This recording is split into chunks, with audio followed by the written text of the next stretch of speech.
বাংলাদেশে প্রথম নারী সফটওয়্যার ডেভেলপার কাজ শুরু করেছিলেন আজ থেকে প্রায় ৩৫ বছর আগে, যখন পুরুষরাও খুব একটা এগিয়ে আসেননি এই পেশায়। বর্তমান সময়েও তথ্য প্রযুক্তি শিক্ষায় পিছিয়ে নেই নারীরা। আরাফাত সিদ্দিকীর রিপোর্ট।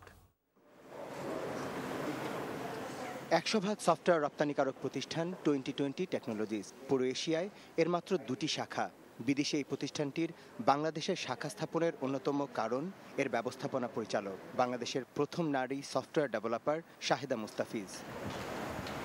ঢাকা বিশ্ববিদ্যালয়ের অর্থনীতি বিভাগের সাবেক এই শিক্ষার্থী নিজের পরিশ্রম আর মেধা দিয়েই বিজ্ঞানের এই শাখায় নিজেকে প্রতিষ্ঠিত করেছেন। ১৯৭৫ সালে সফটওয়্যার ডেভেলপার হিসেবে কাজ শুরু করেন যুক্তরাষ্ট্রভিত্তিক সফটওয়্যার নির্মাতা প্রতিষ্ঠান এনসিআরএ। আমি যখন বাংলাদেশে আসলাম, আমার কম্পিউটিংয়ে লেখাপড়া করে লন্ডন থেকে, ওই সময় এখানে আর কোনো মেয়ে ছিল না এই সেক্টরে। বহু বছর আমি একা ছিলাম। অনেক সময় আমাকে কেউ জিজ্ঞেস করতো, how did you enter this man's world. ১৯৭৭ সাল থেকে এনসিআর বাংলাদেশে কাজ শুরু করেন তিনি। তখন হাতে গোনা কয়েকটি প্রতিষ্ঠানে কম্পিউটার নামের যন্ত্রটি এসেছে। কাজ করতে গিয়ে শুধু নারী বলেই অনেকের অবাক দৃষ্টি উপেক্ষা করতে হয়েছে তাকে। এই সফটওয়্যার নির্মাতা জানান, তথ্য প্রযুক্তি খাতে নারীদের গুরুত্ব এখন পুরুষের চেয়ে কোনো অংশেই কম।